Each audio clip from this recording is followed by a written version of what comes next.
Hey guys, it's Brittany. Welcome to my porch, which in the summer is my safe place. I recorded a few clips, just like a video diaries, and I was zoomed in. It was like 1.8 zoom, so we're gonna be a little bit up close and personal, which, you know, that's fine. Here's the video.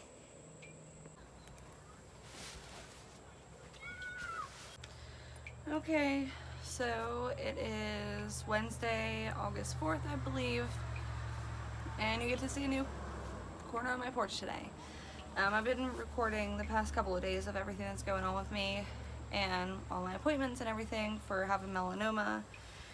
And today we still are not a step closer to anything, it feels like. I'm noticing today that this mole on my arm, I'm just noticing it, I guess I should say, because, I mean, I'm covered in them, I've been aware of them, but I think I'm just hyper aware of them now because of my diagnosis, and so it just feels like every single mole I have is like attacking me, is how it feels like in my head right now. And so this one looked a little bit dry today and it caused me to panic. But I'm still waiting for a PET scan. I'm waiting for someone who will accept my insurance to give me one. I've received no phone calls today from any doctor. And then I decided to call one of my doctors today. I'm even getting them all confused because there's just so many, and to ask if anything's going on. And the doctor told me that there is a traveling van that does PET scans, which this is a scan where they're going to put like dye inside of me, and then the dye is going to lead to where it leads to, and whenever you scan me, you're going to be able to see the contrast of any cancer cells, like they're going to light up, that are in me. So you need to do this PET scan to see where the cancer cells are, if there are any, I guess how many are there, and figure out how to treat it from there. So this is step one, and it's been a week and still nobody has said anything. No one has scheduled me. Everybody's saying they won't take my insurance. It's just a mess. So what I'm going to play here, because this is actually the end of my week, but I figured I would just wrap it all up in a ball. I'm just going to play like the past 2 days and how I felt during those. Hey guys, so it is Tuesday. It's Tuesday, August 2nd of 2021, and I am going to start documenting my journey of melanoma, I guess it is. I'm still at the point where I'm so confused and I don't know what's going on. I just got off of work, that's why I look so tired, and I'm also just very stressed out. I don't know what's going on. It's been about 3 weeks since I had a mole that got removed on my leg, and I live where a plane route is, so a plane goes back and forth my house all the time. I don't know if you can hear that, you probably can. But basically, like I said, it's been about 3 weeks. I had a mole on my leg that's pretty much always been there. I'm covered in moles, as you can see. I have them pretty much everywhere. They're all over my arms. Oh gosh. They're all over my arms. I don't know how to show you, but they're everywhere for me, top to bottom. And so, I went to get a mole of mine removed, and the dermatologist, I've had many removed before, actually. This is hard to hold. I've had many moles removed before, and they always came back like no issue, negative. And then 3 weeks ago, I had a mole. Well, I should have known better. I wish I would have known better. I should have known better. I had a mole on my leg that was growing, and it was growing along the surface. It was getting bigger and bigger. It turned to like the size of my thumb. It was 17 millimeters. And so I went in to the dermatologist, and they had it removed the very next day. I kind of explained things about that appointment in my last video. It wasn't great, but I guess it was my fault for being, I don't know, picky. And so basically they called me after they removed it, and they said good news that they had got the entire of the mole out. Everything around it was removed, but it had came back as being cancerous. And again, this goes back to, I should have known this because it was dry. It was on my leg and it was always dry. I don't know, but it was like a perfect circle, so I didn't really think anything of it. I should have, because it was growing, but I didn't. So therefore, they made me come in the next day, basically told me it was cancerous and gave me a couple of options of places to go to for cancer treatment or to check the status of it. I asked if I can go somewhere closer, and they said yes, but ever since I've been seeing them, I've still had no answers. Basically, I went to my first appointment, and at this doctor that's closer to me, it's an oncology, and they didn't have any of my dermatologist's paperwork ready. My dermatologist supposedly sent it to them on July 17th, but I went to the appointment and she didn't have it, the doctor. So I had to explain to her. I know that the doctor showed me that it was 1.3 millimeters down, like in my skin is where it had spread to. And I guess anything below 1 millimeter it gets to your lymph nodes. This is pretty much all I know for now, and she wasn't even able to tell me anything for sure because she didn't have any of my paperwork. So I did call the dermatologist, and they were supposed to send my paperwork, but she said we knew two things. One was that I had to go get my lymph nodes tested or removed. I still don't understand, honestly. And then two was that I had to get a PET scan. This is life that I have to talk about, so I think I've made the wrong decision by going to the closer one because it's not as good of a hospital. So that's something that I'm dealing with right now. Wednesday, I was supposed to go get my PET scan, and my PET scan was at a different hospital, the opposite direction of me, but also still close, and it's a hospital that I was born at, actually. And they just called me today, and they said that my insurance is not accepted at said hospital, so they had to cancel my PET scan appointment. I still don't know. Since I found out I have cancer, since I found out I may have cancer, I don't know. I still don't know anything. I don't know which way to put it. It sounds like I do, but I don't know if it's just the denial inside of me that doesn't feel comfortable with saying it out loud yet to anybody. So I'm dealing with a lot right now.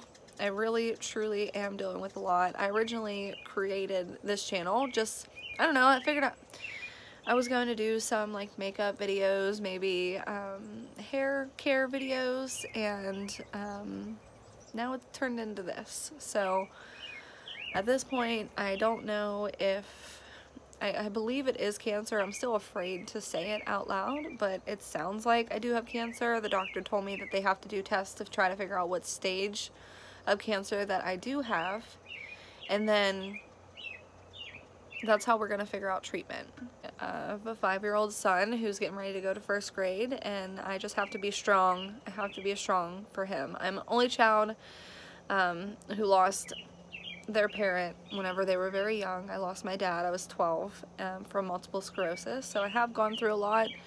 I've always been a very strong person. I'm a Leo, if anybody believes in that stuff, because I definitely do. But I'm a Leo, I'm strong, I'm powerful, I'm wise. So I've been actually trying to get the Xbox Series X since like November, whenever it launched, November or December. And I gave up for a little while, but I've found some Twitter accounts that tweet whenever there's restocks, and I posted on my story the other day that I'm going to give myself 30 days, or until my son's birthday, which is coming up soon, to get him the new Xbox X. And surprisingly enough, the Twitter account tweeted that there was a restock with Microsoft, and I got it that same day. The same day that I set myself a goal that I was going to get the Xbox, I bought it. I was going to give myself 30 days, and I did it in one. So I've always been the type where I put my mind to something, I do it, and I get it done, no matter what it is. But that's what I am, that's who I am, and that's what I have to be like for this circumstance that I'm in right now. Basically, this is where we're at today. I'm gonna try to stay in touch and update you, and we'll start that tomorrow. Mostly this right now is just for me, just to remember everything that I'm going through, because it is a lot. It's gonna be hard to piece it all together, but I'm gonna do my best. I can't help but feel like I don't have anything to offer for these videos, so for that I do apologize. If you're feeling like me, I'm feeling alone, I'm feeling like I'm going to see all of these doctors and nobody knows what they're doing, nobody knows why I'm there, and nobody's working to try to figure out answers, and that's not nice. That's not a nice of a way to feel, but it just feels like it's been a week and nothing. On my Instagram stories the other day, one thing that I did take away from my last appointment is she told me that whenever people hear the word cancer, they start looking at the clock, which is exactly what I have been doing since the day that they called me in and told me I needed to go to an oncologist. And so, and I just feel like time is ticking and nothing is happening. But she did tell me that I do not need to be looking at the clock, and that, you know, this is something that happens to many people, but I just still can't help but feel like, is she saying that to me to make me feel better so that I'm not stressing myself out, or is it true? And I guess that's just that's probably a common fear, right? I mean, we want to have our doctors telling us everything and the truth and the best things that they can, but anybody who's ever lost anybody always helps but wonders, like, are they doing enough? And it's just not fair, because at the end of the day, they're human, just like me, doing their job 9 to 5. But yeah, the main thing that I took away from my last appointment is that I should not be looking at the clock like I am, and I will say that my life is looking at the clock. I've always been a person who, I don't like being late. Whenever I feel like I never have enough time, like whenever on the days that I have to work and I have to do laundry and I have to do dishes and vacuum, and I do these things every single day just like everybody else, but I'm always looking at the clock and I always feel like I don't have enough time to do it.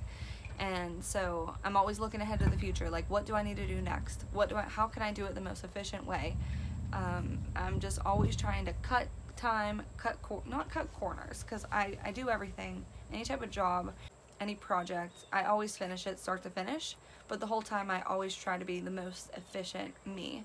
And right now with the melanoma diagnosis, everything is out of my hands, which is driving me crazy, because I'm always trying to do everything in a reasonable amount of time, the most efficient way. And so whenever I say cut corners, that's not like a negative cut corners, like you don't do it right. I always do it right, but I'm always efficient. Like, efficiency is key.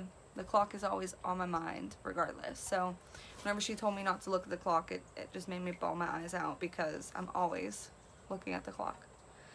And I wish I wasn't. Like my fiance, I mean, I don't think he looks at the clock once a day. He gets up, he lives his life, he lives in the moment, and he goes to bed every night. And I've never quite been able to get there. I'm always thinking about what I need to do next, how I'm going to get to do that next thing, it's just always looking ahead. So this one thing that I'm learning, I guess, if there's any lessons here, that's going to be lesson number 1, that I need to be patient and I need to live in the moment, and that's what I'm going to do. That's what I'm going to try to do. It's not going to happen overnight, but we're going to get there. So I think I said it before, but just in case, thanks for watching, and I'm gonna keep myself updated as we go.